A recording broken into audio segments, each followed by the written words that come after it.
Hello everyone, welcome again on the channel. शुरू करते हैं आज की क्लास को सेकेंड एडिटोरियल के साथ। द हिंदू के स्ट्रेंथ वर्सेस रीजन इसका टाइटल है। आर्टिकल लिखा गया है महाराष्ट्र में मराठियों के लिए 10% रिजर्वेशन पे आरक्षण पे। ये जो वहाँ की असेंबली ने मराठियों को आरक्षण दिया है, कॉन्स्टिट्यूशनली सही है गलत है, इस आर्टिकल में आप देखेंगे। चलिए शुरू करते हैं क्लास को अपने क्विज़ के साथ में। क्वेश्चंस आपके सामने हैं। जो भी इस क्लास में सीखें इस क्विज़ पे आपको अप्लाई करना है। ऑब्जेक्टिव आपका ये है कि आपको 8 में से 8 मार्क्स मिले, है ना। आपको पता लगे आपने जो सीखा वो दिमाग में बैठा या नहीं बैठा। सॉल्यूशंस भी लास्ट में करवा दूंगा क्लास के। आइए लेक्चर को शुरू करते हैं।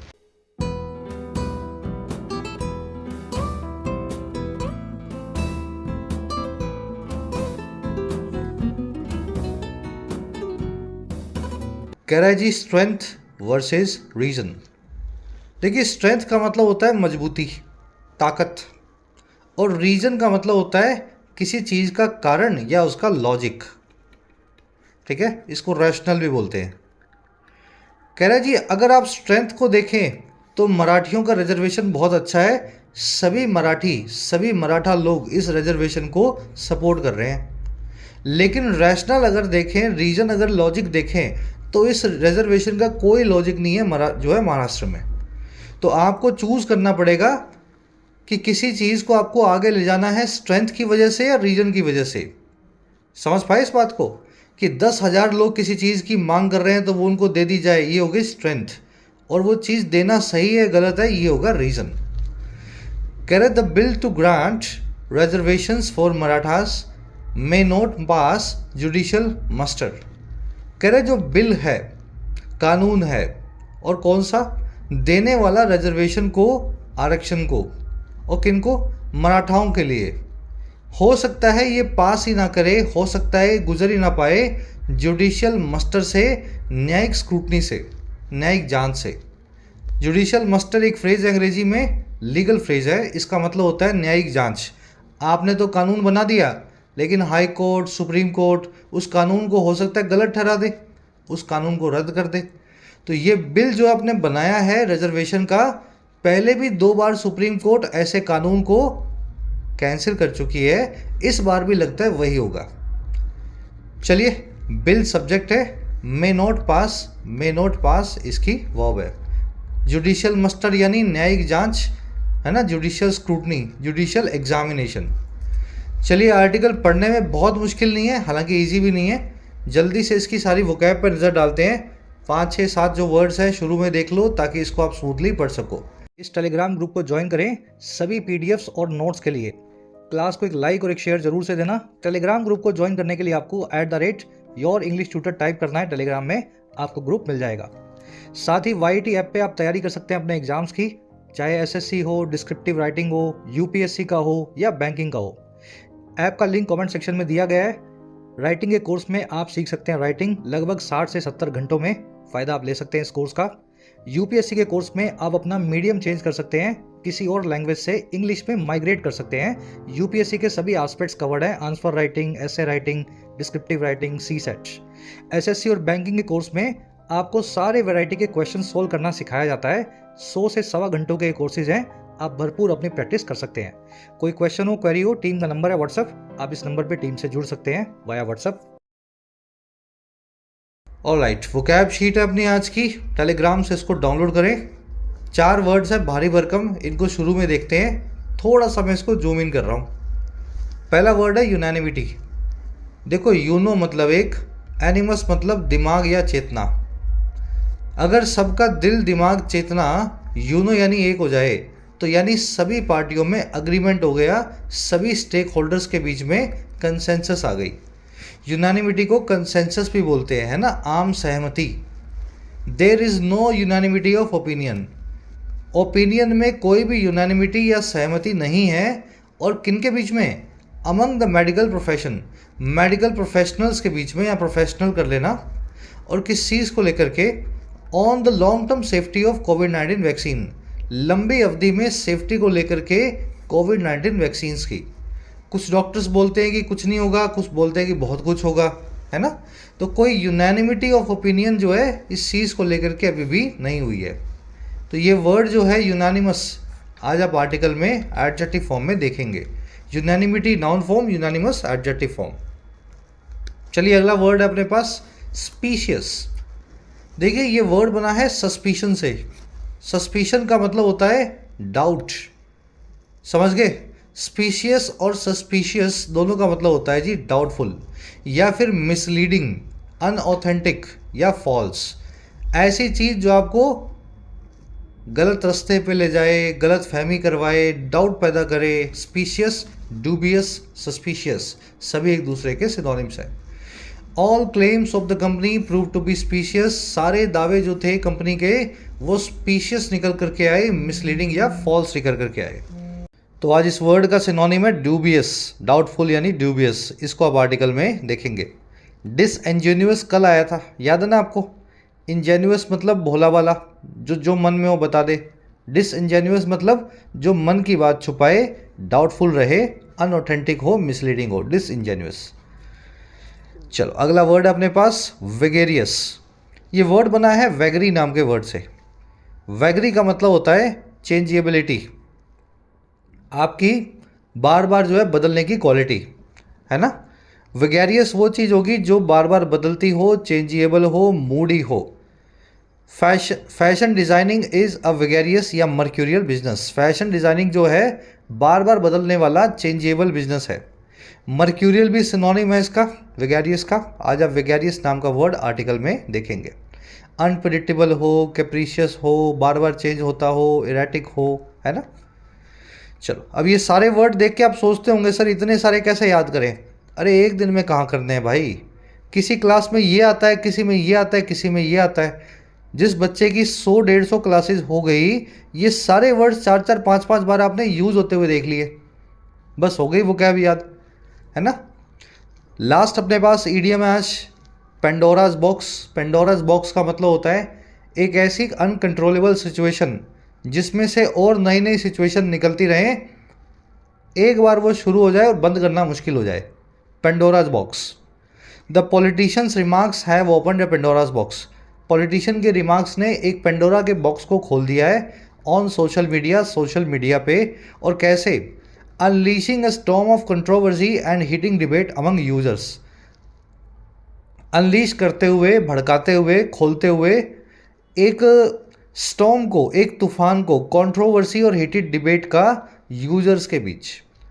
ठीक है, तो पेंडोरा बॉक्स नाम का इडियम आप आर्टिकल में देखेंगे। इसको कैन ऑफ वॉर्म्स या मेज ऑफ प्रॉब्लम्स भी बोला जाता है। चलिए आर्टिकल पे आते हैं, एक समरी आपको दें। मराठाओं को रिजर्वेशन देने की तीसरी बार कोशिश की गई है पिछले 10 सालों में, और पिछली दो बार जब भी रिजर्वेशन दिया गया, सुप्रीम कोर्ट ने रिजर्वेशन को कैंसिल कर दिया। अब तीसरी बार फिर से दिया गया है। हमारा आर्टिकल कह रहा है कि ये इसलिए किया जा रहा है क्योंकि एक पॉपुलिस्ट मेजर है ये। मराठा गवर्नमेंट जो है, महाराष्ट्र की गवर्नमेंट, मराठाओं को खुश करने के लिए इस काम को बार बार करती है। कुछ लॉजिक भी देगा आपको क्यों आरक्षण मिलना चाहिए और क्यों नहीं मिलना चाहिए, वो भी आप आर्टिकल में देखेंगे। आज की टोन है एनालाइजिंग, पूरे मामले को एनालिसिस के साथ में प्रेजेंट कर रहा है आपके सामने। शुरू करें। कह रहे the legitimacy of any demand for a change in public policy lies in the rational behind it. कह रहा जो भी लेजिटिमेसी है, वैधता है, एप्रोप्रिएटनेस है किसी भी डिमांड की, किसी भी मांग की, और डिमांड किस चीज़ के लिए?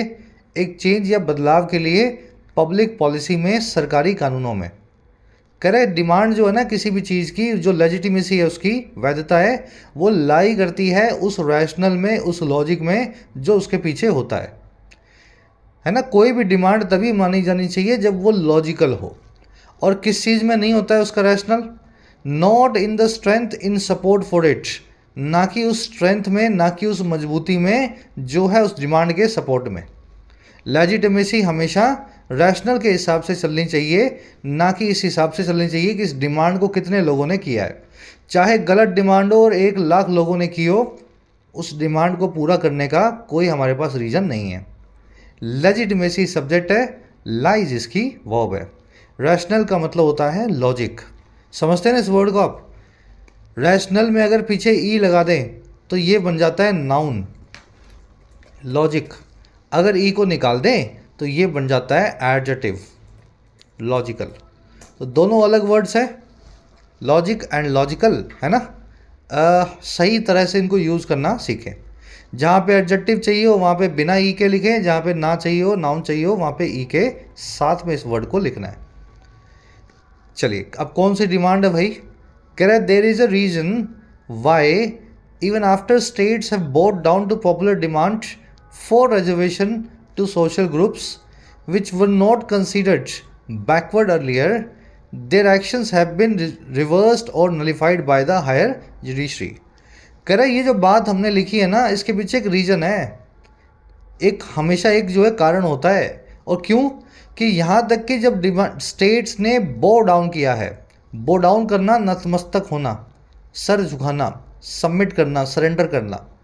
कह रहे जब जब स्टेट्स ने बो डाउन किया है या नतमस्तक हुई है या हार मान ली है लोगों की पॉपुलर डिमांड के सामने, हजारों लाखों लोगों की मांग के सामने, जो है रिजर्वेशन की या आरक्षण की कुछ खास सोशल ग्रुप्स के लिए जिनको कंसीडर ही नहीं किया जाता था पिछड़ा हुआ या बैकवर्ड पहले। कह रहे जब जब ऐसा स्टेट्स ने किया है, डिमांड को मान लिया है, तो फिर क्या हुआ है, उनके एक्शंस को रिवर्स कर दिया गया है या नलीफाई कर दिया गया है, उनके एक्शंस को उल्टा कर दिया गया है या कैंसिल कर दिया गया। रिवर्स करना यानी उल्टा करना, नलीफाई यानी कैंसिल। और किसके द्वारा, हायर जुडिशरी के द्वारा, ऊपर की अदालतों के द्वारा। तो कह रहे यही रीज़न है, अदालत हमेशा किसी भी डिमांड के पीछे का लॉजिक देखती है, कितने लोगों ने डिमांड की है इसका अदालत पे कोई फ़र्क नहीं होता। रीज़न की वर्ब है इस, स्टेट्स की वर्ब है हैव बो डाउन। बो डाउन करना, किसी चीज़ के सामने नतमस्तक होना। विच आया है सोशल ग्रुप्स के लिए, और विच की वर्ब है वर नॉट कंसीडर्ड, वो सोशल ग्रुप जो कंसीडर नहीं किए जाते थे बैकवर्ड। एक्शंस की वर्ब है हैव बिन रिवर्स्ड और हैव बिन नलिफाइड। रिवर्स करना, किसी चीज़ को उल्टा कर देना। आपने कानून बनाया, सुप्रीम कोर्ट ने कानून को उल्टा कर दिया, वापस कानून हटा दिया। नलिफाई करना, सेट असाइड करना, स्ट्राइक डाउन करना, किसी कानून को नल एंड वॉइड कर देना, कैंसिल ही कर देना। सिंपल वर्ड्स है ना, ज़्यादा मुश्किल नहीं है। चलिए और आगे बढ़ते हैं। अब ये बात करेगा मराठाओं के रिजर्वेशन की। कह रहे this has been true of previous PCs of legislation passed by the Maharashtra government. कह रहे ये बात जो है ट्रू रही है, सच रही है। दिस हैज़ बिन ट्रू, और किसके लिए, प्रीवियस पीसीज ऑफ लेजिस्लेशन के लिए, पहले बनाए गए कानूनों के छोटे छोटे टुकड़ों के लिए। पीसीज ऑफ लेजिस्लेशन यानी कानून के टुकड़े, और जो पास किए गए थे महाराष्ट्र गवर्नमेंट के लिए, गवर्नमेंट के द्वारा।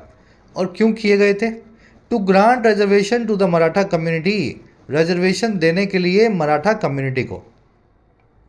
ठीक है, तो ये बात जो है सच रही है। पहले जो जितने भी कानून महाराष्ट्र गवर्नमेंट ने बनाए हैं, ऐसा ही अंजाम उन कानूनों का हुआ है। दिस की वर्ब है हैज़ बिन, परफेक्ट टेंस है, लिंक वर्ब है, ऐसा होता आया है, तो दिस हैज़ बिन। चलिए, ये लेजिस्लेशन के आगे पीसीज ऑफ क्यों लिखा है, अभी अपने आप से पूछो। लेजिस्लेशन से लिख देते, पीसीज ऑफ लगाने की क्या ज़रूरत थी। Previous legislations passed by the government, ऐसा भी तो लिख सकते हैं। एक बार ये सवाल अपने आप से पूछो, ताकि ये कॉन्सेप्ट जब मैं आपको करवाऊंगा अभी 2-5 मिनट बाद आपके दिमाग में बैठ जाए, कब आपको पीसीज वर्ड का इस्तेमाल करना होता है। बढ़े आगे, चलो इस पे कॉन्सेप्ट पे भी आएंगे। कह रहे अब आगे क्या हुआ, पिछली बार जब कैंसिल हुए फिर। कह रहे yet the communities political dominance is evident in the fact that the state assembly unanimously passed a bill on February 20। कह रहे फिर भी इस कम्युनिटी की जो पॉलिटिकल डोमिनेंस है, राजनीतिक इनका जो दबदबा है, वो साफ है, एविडेंट है, क्लियर है। महाराष्ट्र के अंदर ये बहुत पॉलिटिकली डोमिनेंट जो है कम्युनिटी है, ये बात बहुत साफ है। और कैसे साफ है, इस फैक्ट में, इस तथ्य में कि इस बार फिर से उनकी असेंबली ने, महाराष्ट्र की विधानसभा ने एकजुट होकर के यूनानिमसली या कंसेंसस के साथ पास कर दिया एक बिल फरवरी 20 को। अच्छा, ये कौन सा बिल है भाई, granting Marathas 10% reservation in education and government jobs. Grant करते हुए मराठाओं को 10% रिजर्वेशन या आरक्षण सरकारी जॉब्स में और एजुकेशन के फील्ड में। तो चाहे कितनी बार भी कोर्ट ने इस कानून को तोड़ा हो, इस कानून को कैंसिल किया हो, तीसरी दफ़ा फिर महाराष्ट्र की असेंबली ने इस बिल को पास किया है। चलिए, पॉलिटिकल डोमिनेंस की वर्ब है इज, असेंबली की वर्ब है पास्ट, एविडेंट यानी क्लियर हो, जग जाहिर हो, स्ट्राइकिंग हो, ऑब्वियस हो, यूनानिमसली, कंसेंसुअली, लगा जो अब बिना किसी ऑपोजिशन के कोई काम हो जाए, सबकी आम सहमति से हो, यूनानिमसली। असेंबली की वर्ब है पास्ट। कह रहा है this is the third time in decade that such legislation for the community has been passed. कह रहा है तीसरी दफ़ा है पिछले 10 सालों में कि ऐसा लेजिस्लेशन जो है, कानून जो है, मराठा कम्युनिटी के लिए पास किया गया है। Earlier there was the socially and educationally backward classes act 2018। इससे पहले एक सोशली और एजुकेशनली बैकवर्ड एक्ट हुआ करता था 2018 का, वहाँ पे under the Bharatiya Janata party Shiv Sena lead collision, जो हुआ करता था बीजेपी और शिवसेना की अगुवाई में चलने वाली गठबंधन सरकार के नीचे। कोलिशन यानी मिलीजुली सरकार। तो पहले ये होता था, है ना, अब उसकी जगह पे ये एक पूरा रिजर्वेशन लाना चाहते हैं। दिस की वर्ब है इज, लेजिस्लेशन की वर्ब है has been passed. Backwards classes act जो है इसकी वर्ब है वॉज। ठीक है, एक्ट का पूरा नाम क्या है? Socially and educationally backwards classes act. तो मैं इस पूरे को ही आपका सब्जेक्ट बना देता हूँ। ठीक है, बढ़े आगे। अगेन लेजिस्लेशन वर्ड यहाँ पे आया है, नोट करें इसको। ऊपर इसके आगे पीसीज लिखा गया था, यहाँ नहीं लिखा गया। और वर्ब जो है इसको दी गई है सिंगुलर, है ना। कह रहा है जी आगे, the two pieces of legislation are similar but the current bill is based on a report by Maharashtra state backward class commission. कह रहे दोनों पीसीज ऑफ लेजिस्लेशन जो है वो सिमिलर हैं, एक जैसे हैं। शिवसेना बीजेपी ने जो बनाया था और अब जो आया है दोनों एक ही तरह के हैं। लेकिन इस बार जो आया है करंट जो बिल है वो आधारित है एक रिपोर्ट के ऊपर जो बनाई गई है Maharashtra state backward class commission के द्वारा। अच्छा, कौन सी रिपोर्ट है भाई? एडिशनल इंफॉर्मेशन देगा कोमा लगा के। कह रहा है which expands the total quota for reservations to 72% with inclusion of 10% for Marathas after the application of a creamy layer criterion। कह रहे ये, अब देखो ये जो एडिशनल इंफॉर्मेशन है यहाँ से इसके बाद में कोमा के, ये एक्चुअल में बिल के बारे में है, कमीशन के बारे में नहीं है। कह रहे जी ये वही बिल है जो एक्सपैंड कर देता है, बढ़ा देता है टोटल कोटा को, रिजर्वेशन को 72% तक महाराष्ट्र में। और ये सारा काम कैसे हो रहा है जी? 10% के इंक्लूजन के साथ ही हो रहा है, इंक्लूड करने के साथ ही हो रहा है मराठा के रिजर्वेशन को, और वो भी एप्लीकेशन के बाद या लगाए जाने के बाद एक क्रीमी लेयर के क्राइटेरियन को। तो ऐसे नहीं हुआ ये 72%, 50 होना चाहिए मैक्सिमम। 22% जो ऊपर बढ़ा है उसमें 10% इसका रोल है कि मराठाओं को आपने रिजर्वेशन दिया और साथ में क्रीमी लेयर का भी क्राइटेरियन आपने डाला। चलिए, टू पीसीज ऑफ लेजिस्लेशन की वर्ब है आर, बिल की वर्ब है इज। विच आया लेजिस्लेशन या बिल के लिए, इस बार वाले के लिए उसकी वर्ब है एक्सपैंड। एक्सपैंड करना यानी दायरे को बड़ा करना, एक्सटेंड करना, बढ़ा देना। कह रहा है this also includes 10% reservation for economically weaker sections focusing on the poor among the Maratha community. इसमें 10% रिजर्वेशन जो है इकोनॉमिकली वीकर सेक्शंस के लिए भी शामिल है, EWS के लिए भी शामिल है, जो कि फोकस करता है गरीब लोगों पे, पुअर पे, जो मराठा कम्युनिटी से आते हैं। भाई अभी तक तो वो अनरिजर्व थे, तो EWS कैटेगरी में आते थे और मेजॉरिटी में भी थे, तो उन्हीं के लिए 10% रिजर्वेशन ज़्यादातर काम आ रहा था, और ये 72% में ये भी शामिल है। ठीक है, दिस की वर्ब इंक्लूड्स। चलिए, अब ये आपने फर्स्ट पैराग्राफ पढ़ लिया और आपको एक बैकग्राउंड मिल गया। हुआ क्या है, 3 बार बनाया गया बिल, 2 बार तो कैंसिल हो चुका है और तीसरी बार का पता नहीं। अब एक ग्रामर कॉन्सेप्ट है, उसको देख लेते हैं। इनफैक्ट दो कॉन्सेप्ट्स हैं। देखिए, क्राइटेरियन जो है ना, क्राइटेरियन, इसके आगे अ लगा हुआ है। अ यानी सिंगुलर कोई एक नाउन के आगे लगाया जाएगा, एक आर्टिकल है।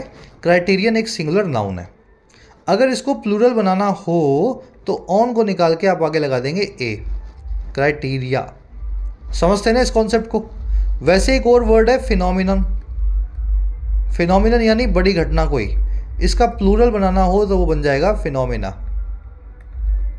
तो ये कॉन्सेप्ट याद रखना। आज के क्विज में मैंने आपसे पूछा हुआ है क्राइटेरियन क्राइटेरिया, फिनोमिनन फिनोमिना, है ना, bacterium bacteria, podium podia, datum data, medium media, सब याद होंगे आपको ऑलरेडी। थोड़ा सा अनाप शनाप म्यूजिक बज रहा है बाहर, एडजस्ट कर लेना यार, मैं भी बहुत परेशान हो गया हूँ इनसे, है ना। ये सामने क्या झुग्गी झोंपड़ी है और ये झुग्गी झोंपड़ी में म्यूज़िक ज़रूर बजता है और कुछ हो ना हो। चलिए,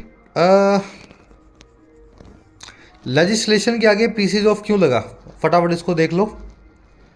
देखो, कुछ ऐसे नाउन्स अंग्रेजी में जिनको देख करके आपको लगता है कि वो सिंगुलर या प्लूरल होंगे, काउंटेबल होंगे, लेकिन वो होते अनकाउंटेबल है। जैसे पेपर है, आपको लगेगा मैं पेपर को गिन सकता हूँ, 1 पेपर, 2 पेपर, 3 पेपर, नहीं। पेपर एक मटेरियल है जिसको आप गिनते हैं, वो पेपर का एक टुकड़ा होता है, पीस होता है, या एक पेज होता है।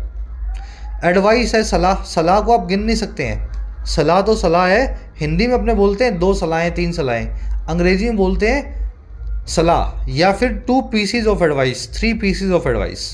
तो इन सभी नाउन्स को अगर गिनना हो प्लूरल बना के, तो आपको इनके आगे पीसीज ऑफ ऐड करना पड़ेगा। Software, hardware, legislation, equipment, machinery, jewellery, bread, furniture, research, है ना। चलो मैं बना के दिखाता हूँ आपको कैसे क्वेश्चंस आएंगे। The college has published a new research on the topic. College ने एक नई रिसर्च को पब्लिश किया है इस टॉपिक पे। रिसर्च के आगे अ नहीं लग सकता, रिसर्च एक अनकाउंटेबल नाउन है। तो आप क्या करेंगे, अगर इसको काउंटेबल बनाना है, काउंटेबल बनाना है, तो आपको क्या करना पड़ेगा, आपको लिखना पड़ेगा piece of, a piece of new research. Piece क्यों लिखा, क्योंकि एक है इसलिए पीस लिख रहा हूँ। अगर 2 होते तो फिर पीसेस लिख देता, 5 होते तो पीसेस लिख देता।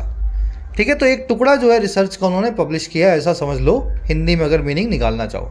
रिसर्च ऐसा ही नाउन है, इसको एक या अनेक ऐसा आप गिन ही नहीं सकते हैं। अगर आपको गिनना है तो फिर पीस ऑफ नाम का इसके आगे एक जो है फ्रेज आपको ऐड करना पड़े। About 10 machineries at the plant were obsolete and needed replacement. लगभग 3 मशीनरियाँ जो थी प्लांट पे, वो चलन से बाहर थी, ऑब्सोलीट थी और इनको रिप्लेसमेंट की ज़रूरत थी। तो 10 जो है ना, 10 ये मशीनरीज के आगे आपने जो लिखा है वो गलत लिखा है। मशीनरी एक अनकाउंटेबल नाउन है, पहले तो इसके पीछे का एस निकालो और 10 को जस्टिफाई करने के लिए आप लिख दो पीसीज ऑफ। ठीक है, देखो ऊपर पीस लिखा था क्योंकि एक था, यहाँ पे एक की बात हो रही थी, 1 की हो रही थी, तो पीस लिखा था। 10 है तो पीसेस लिख दिया। लेकिन रिसर्च, मशीनरी, इनको प्लूरल नहीं बनाना कभी भी, इनके आगे एस कभी भी नहीं लगेगा। ठीक है, समझ गए कॉन्सेप्ट। चलो, अगर ये समझ गए तो बस यहाँ भी वही हुआ है। यहाँ पे क्या हुआ है जी, प्रीवियस पीसीज ऑफ लेजिस्लेशंस, ऐसा लिखना पड़ा इनको, लेजिस्लेशन। लेजिस्लेशन तो 2 आए हैं पुराने वाले, अगर इसको निकाल दें तो फिर ये पीछे एस ले लेगा, है ना। समझ पा रहे हो ना मेरी बात को, 2 बार आए हैं ना कानून, तो एस तो लगा नहीं सकते इसके आगे, तो इसने बोल दिया प्रीवियस पीसीज ऑफ लेजिस्लेशन। ऐसा भी लिख सकता था previous PCs of, previous 2 PCs of legislation, ऐसा भी ये लिख सकता था। बढ़े आगे, चलो। वर्ब हमेशा सिंगुलर मिलेगी इन सभी नाउन्स को। यहाँ भी देख लेना, लेजिस्लेशन को वर्ब जो है यहाँ भी सिंगुलर दी गई है। अब नेक्स्ट पैराग्राफ पे आते हैं। अब ये बताएगा सोल्यूशन क्या है इसका। मराठा अगर रिजर्वेशन मांग रहे हैं तो क्या करना चाहिए सरकार को।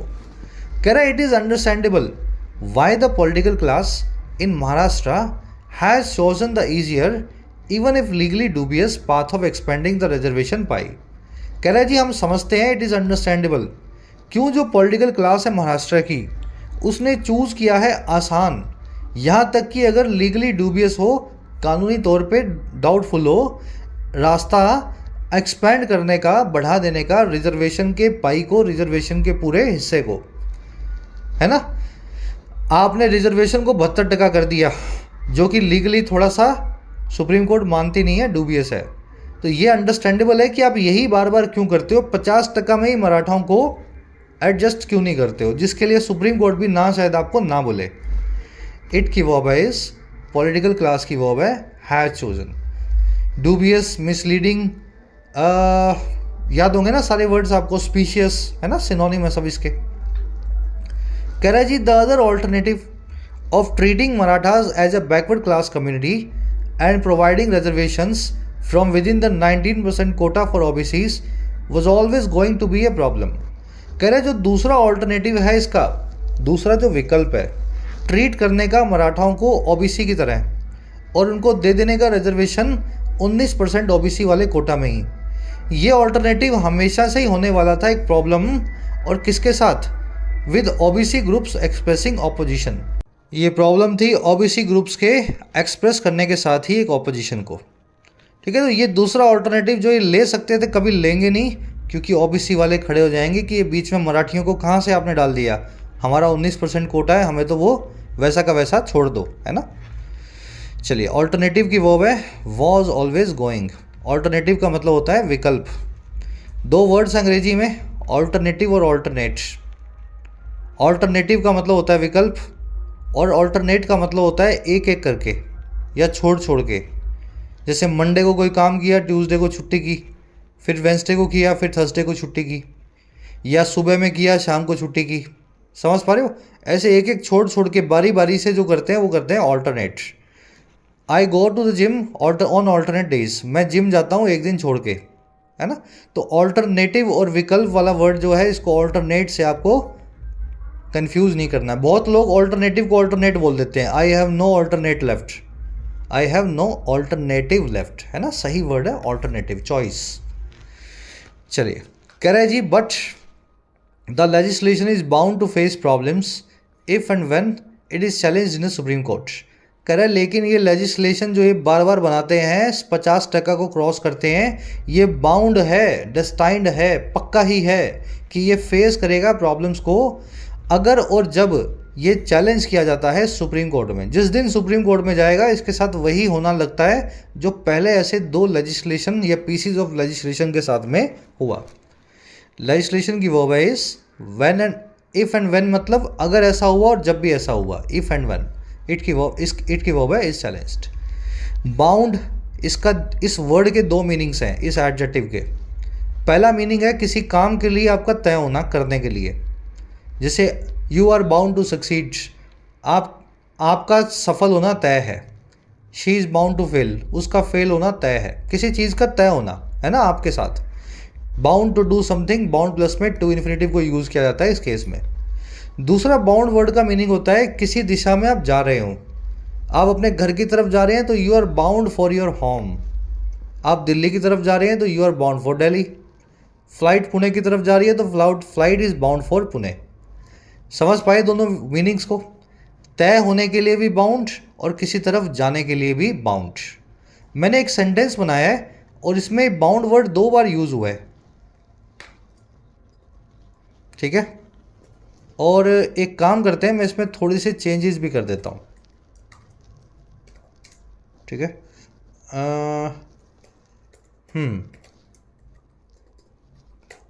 अब इस सेंटेंस को सही करके बताओ।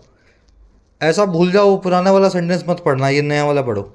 The ambitious entrepreneur is bound for securing funding for her startup bound to international markets. ठीक है, तो इसको करके बताओ मुझे कहाँ पे बाउंड को कैसे यूज़ करना है। दोनों ही तरीके से बाउंड यूज़ होगा, लेकिन सही तरीके से आपको सही जगह पे करना है, मीनिंग के हिसाब से। बढ़ते हैं आगे। कह रहा the top court had struck down 2018 act in May 2021 by siding the Indira Sawhney judgment. Top court ने, सुप्रीम कोर्ट ने स्ट्राइक डाउन कर दिया था इस 2018 के एक्ट को, गिरा दिया था, नलीफाई कर दिया था 2021 की मई में, साइड करते हुए, हवाला देते हुए इंदिरा सानी की 1992 की जजमेंट का। और ये कौन सी जजमेंट है? दैट लिमिटेड रिजर्वेशंस टू 50%, जो कि लिमिट करती थी आरक्षण को कहीं भी किसी भी एरिया में 50% तक, इससे ज़्यादा आरक्षण हो नहीं सकता। And also held that only the union government is empowered to identify socially and educationally backward classes. और कोर्ट ने ये भी हेल्ड किया, मेंटेन किया, जोर दे के कहा कि महज केंद्र सरकार ही एम्पावर्ड है, उसी के पास ये पावर है, ताकत है आइडेंटिफाई करने की, पहचानने की सोशली एजुकेशनली बैकवर्ड क्लासेस को। और क्यों? To include them in the central list to avail reservations, ताकि उनको इंक्लूड कर सके सेंट्रल लिस्ट में रिजर्वेशंस को अवेल करवाने के लिए।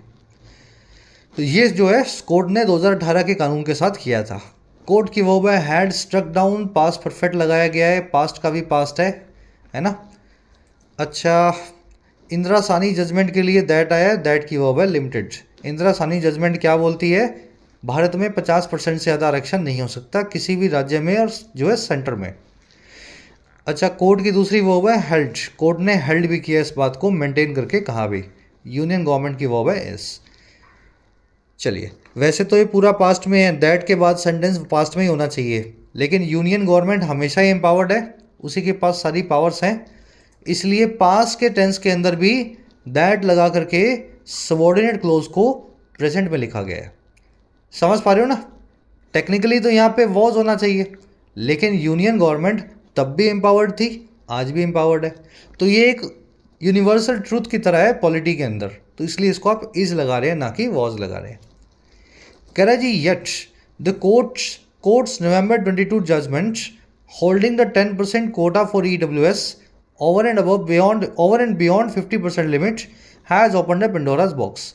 कह रहा है फिर भी कोर्ट का जो 22 नवंबर का जजमेंट है, जिसने मेंटेन किया 10% कोटा को EWS के लिए, इकोनॉमिकली वीकर सेक्शंस के लिए, और ये कहाँ था?